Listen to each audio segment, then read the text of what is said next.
श्रीसुब्रह्मण्यभुजङ्गम् सदा बालरूपापि विघ्नाद्रिहन्त्री महादन्तिवक्त्रापि पञ्चास्यमान्या विधीन्द्रादिमृग्य गणेशाभिधामे विधत्तां श्रियं कापि कल्याणमूर्तिः। न जानामि शब्दं न जानामि चार्थं न जानामि पद्यं न जानामि गद्यं चिदेकाषडास्या हृदि द्योतते मे मुखानि सरन्ते गिरश्चापि चित्रम्। मयूराधिरूढं महावाक्यगूढं मनोहारिदेहं महच्चित्तगेहं महीदेवदेवं महावेदभावं महादेवबालं भजे लोकपालम्। यदा सन्निधानं गता मानवामि भवाम्भोधिपारं गतास्ते तदैव इति व्यञ्जयन् सिन्धुतीरे य आस्ते तमीडे पवित्रं पराशक्तिपुत्रं।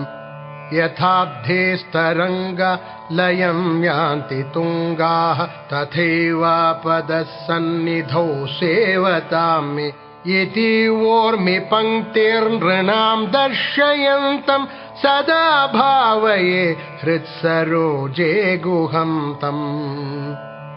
गिरौ मन्निवासे नरायेऽधिरूढाः तदा पर्वते राजते तेऽधिरूढाः इतीव ब्रुवन् गन्धशैलाधिरूढः स देवो मुदे मे सदा षण्मुखोऽस्तु। महाम्भोधितीरे महापापचोरे मुनीन्द्रानुकूले सुगन्धाख्यशैले गुहायां वसन्तं स्वभासालसन्तं जनार्तिं हरन्तं श्रयामो गुहं तं। लसत्स्वर्णगेहे नृणां कामदोहे सुमस्तोमसञ्छन्नमाणिक्यमञ्चे समुद्यत्सहस्रार्कतुल्यप्रकाशं सदा भावये कार्तिकेयं सुरेशम्।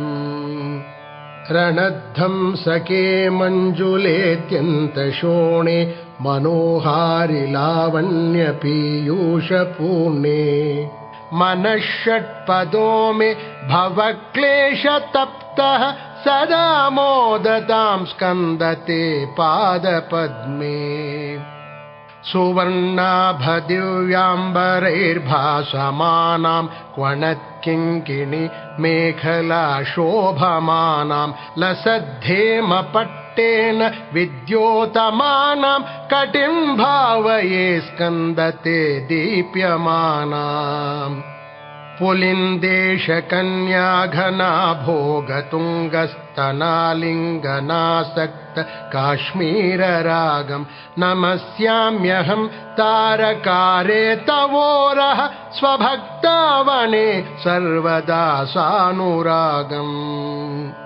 विधौ क्षिप्तदण्डान् स्वलीलाधृताण्डान् निरस्ते भशुण्डान् द्विषत्कालदण्डान् हतेन्द्रारिषण्डान् जगत्त्राणशौण्डान् सदा ते प्रचण्डान् श्रये बाहुदण्डान्।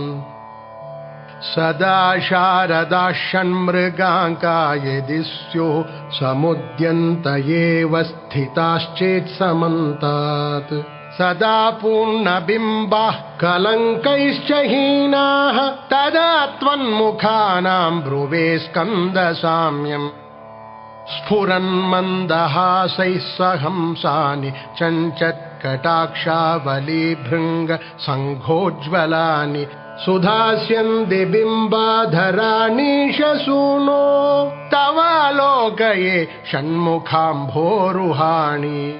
विशालेषु कर्णान्तदीर्घेष्वजस्रं दयास्यन्दिषु द्वादशस्वीक्षणेषु महीषत्कटाक्षः सकृत्पातितश्चेत् भवेत्ते दयाशील का नामहानिः सुताङ्गोद्भवो मेऽसि जीवेति षड्धा जपन्मन्त्रमेषो मुदा जिघ्रते यान् जगद्भारभृद्भ्यो जगन्नाथ तेभ्यः किरीटोज्ज्वलेभ्यो नमो मस्तकेभ्यः स्फुरद्रत्नकेयूरहाराभिरामः चलत्कुण्डल श्रीलसद्गण्डभागः कटोपीतवासाः करे चारुशक्तिः पुरस्तान्ममास्तां पुरारेस्तनूजः इहायाहि वत्सेति हस्तान् प्रसार्याह्वयत्यादराच्छङ्करे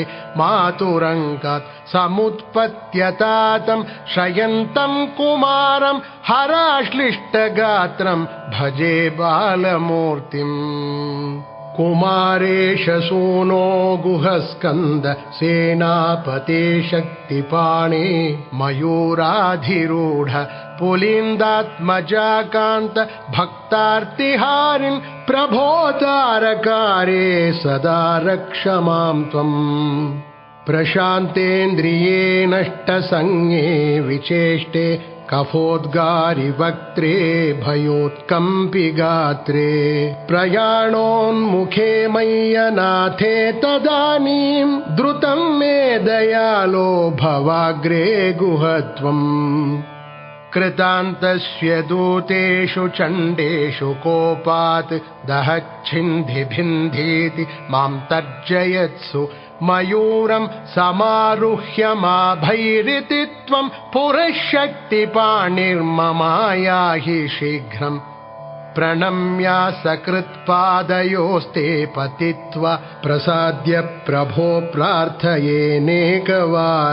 न वक्तुं क्षमोऽहं तदानीं कृपाब्धेन कार्यान्तकाले मनागप्युपेक्षा सहस्राण्डभोक्ता त्वया शूरनाम हतस्तारकः सिंहवक्त्रश्च दैत्यः ममान्तर्हृदिस्थं मनःक्लेशमेकं न हंसि प्रभो किं करोमि क्वयामि अहं सर्वदा दुःखभारावसन्नो भवान् दीनबन्धुस्त्वदन्यं न याचे भवद्भक्तिरोधं सदा क्लृप्तबाधं ममाधिं द्रुतं नाशयो मासु तत्त्वम् अपस्मारकुष्ठक्षयार्षप्रमेह ज्वरोन्मादगुल्मादिरोगामहान्तः पिशाचाश्च सर्वे भवत्पत्रभूतिं विलोक्य क्षणात्तारकारे द्रवन्ते त्रिशिस्कन्दमूर्तिश्रुतौ स्कन्दकीर्तिः मुखे मे पवित्रं सदा तच्चरित्रं करे तस्य कृत्यं वपुस्तस्य भृत्यं गुहे सन्तुलीन ममाशेषभावाः मुनीनामुताहो नृणां भक्तिभाजाम् अभीष्टप्रदाः सन्ति सर्वत्र देवाः नृणामन्त्यजानामपि स्वार्थजाने गुहाद्देवमन्यं न जाने न जाने कलत्रं सुता बन्धुवर्गः पशुर्वा नरो वाथ नारी गृहे ये मदीयाः यजन्तो नमन्तस्तुवन्तो भवन्तं स्मरन्तश्च ते सन्तु सर्वे कुमार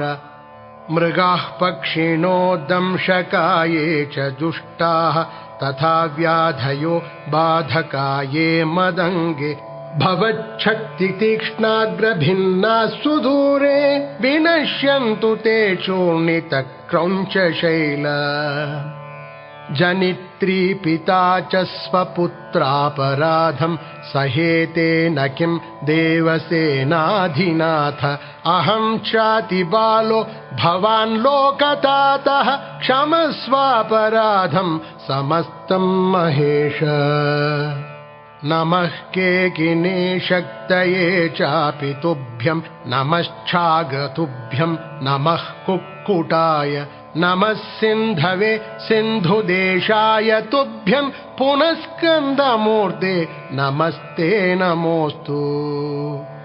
जयानन्द भूमन् जयापारधामन् जयामोघकीर्ते जयानन्दमूर्ते जयानन्द सिन्धो जयाशेषबन्धो जय त्वं सदा मुक्तिदानेश सूनु।